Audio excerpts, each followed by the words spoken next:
Welcome back. As we said earlier that we are going to tackle an event organized by Global Party Movement to raise funds for eradicating illiteracy in Egypt. To shed more light on this issue, I'm delighted to be joined here in the studio with Mr. Nuaman Soufraki, a hotel owner. Good morning. Good morning. And Mrs. Dominique Zanetti, consultant. Good morning. Good morning. Good morning. Now, good morning to you, both of you, Mr. Slovaks and Ms. Zanetti. Now, Egypt is hosting a very important event. This is a global event, a very important charity event, and we need to know more from you about the event itself, and then we're going to elaborate on why your hotel was chosen, the importance of it in boosting tourism here in Egypt. But let's start with the importance of the event itself. It is meant to raise money for, with the aim of eliminating illiteracy here in Egypt. Am I right? That's correct. Tell me more. No, you go. The event itself is the Global Party. It's a event that takes place all over the world, and it has grown massively in the last couple of years across 6 continents. And it's the press have called it the social event of the decade. And the purpose of this event throughout the world is to raise awareness and funds for good causes across the world through the chosen charities via the Global Charity Trust. Okay, but why was Egypt in particular chosen? Well, Egypt was chosen, the hotel itself was chosen to represent the venue host partner for the Global Party as a boutique hotel here in Cairo, because it has won awards last year and this year. And considering the fact that of its setting, they chose the hotel that would basically recommend to host the event to create the charity for Cairo. Okay, when was the Global Party launched, and how did the idea begin?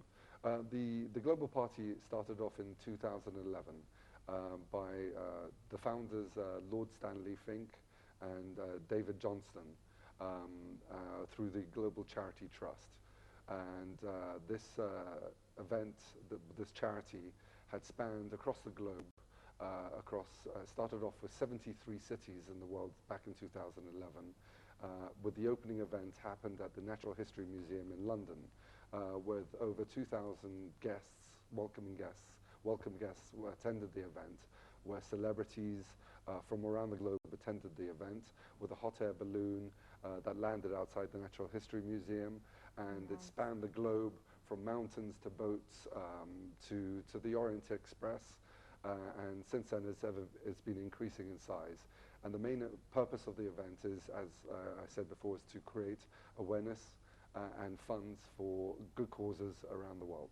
Okay, Dominique, you are the consultant of Mr. Slovaks, so perhaps hosting a big event such as this event in a boutique hotel was something really challenging. What did you advise him to do? It was quite a challenge because we don't have the capacities of having large banquet halls and inviting hundreds and hundreds of people.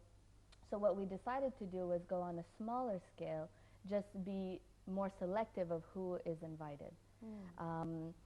I think that, like Mr. Soufraki said, bringing awareness to the cause, but also including Egypt, including Cairo, so that the rest of the world can showcase and see that we also, here in Cairo, take pride in raising funds for different causes, and we also want to be involved with charities around the world, that we also want to be involved internationally with the Global Trust and the Global Party. Okay, when was the last event held? Where was it? The way it works with the Global Party is that they have parties around the world in the month of September, as well as in March. So all of the... So there are other parties going on, on around the world? Right now in September, there's 216 different venues hosting their own parties, from the United States to London. They have even venues in Nepal.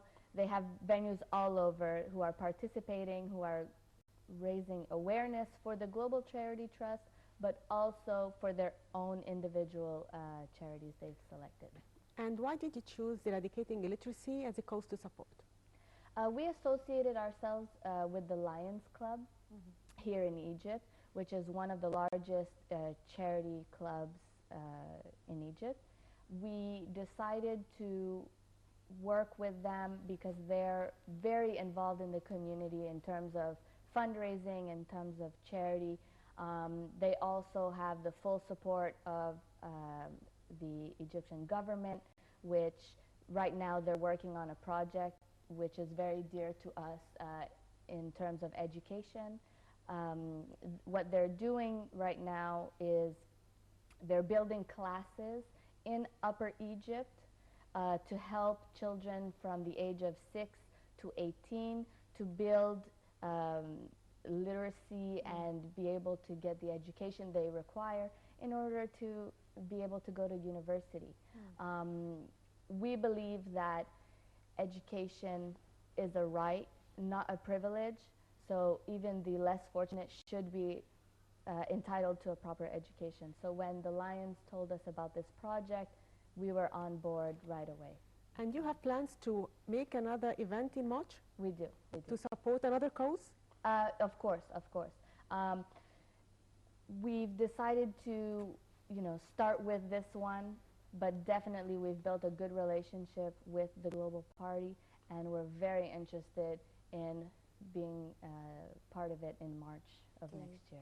How do you think that such an event would benefit the tourism sector here in Egypt? How would it reflect on tourism? Because tourism has been hit hard in the past years, and you chose Egypt, you chose Cairo to have a hotel in, so hosting such an event would perhaps make you realize that Egypt is a very important touristic destination, and you are looking forward as a businessman, as an investor, that tourism will get back on track in the upcoming months. So how do you see this event reflecting on tourism? I think it will definitely put Egypt back on the map as far as the tourist market is concerned. This event will be featured in a lot of the press and media internationally and locally, and I think it will generate a lot of enthusiasm from other venues in the local area as well to join on board on this Global Party event. Okay, what are the difficulties that you face when arranging for these events? One of the main difficulties, like I mentioned, was deciding on